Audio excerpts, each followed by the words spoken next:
হাদিসে শবে বরাত নামে কোনো শব্দ নাই, এক নম্বর কথা। কি নাই ভাই?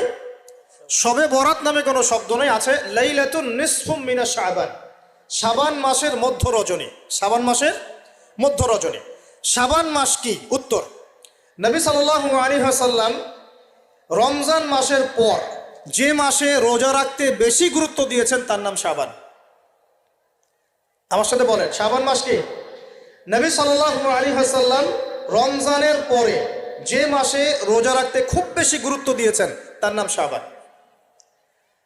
আয়েশা রাদিয়াল্লাহু আনহা তিনি বলতেন যে শাবান মাস আসলে নবী সাল্লাল্লাহু আলাইহি ওয়াসাল্লাম এত বেশি বেশি রোজা রাখতেন যে মনে হতো তিনি রোজা ছাড়বেনই না, সারা মাস রেখে ফেলবেন। বেশি থেকে বেশি রোজা রাখতেন শাবান মাসে। প্রশ্ন হচ্ছে কেন? উত্তর, এমনিতে এই মাসটা বরকতময় এবং এই মাসে আল্লাহ পাক তার রহমতে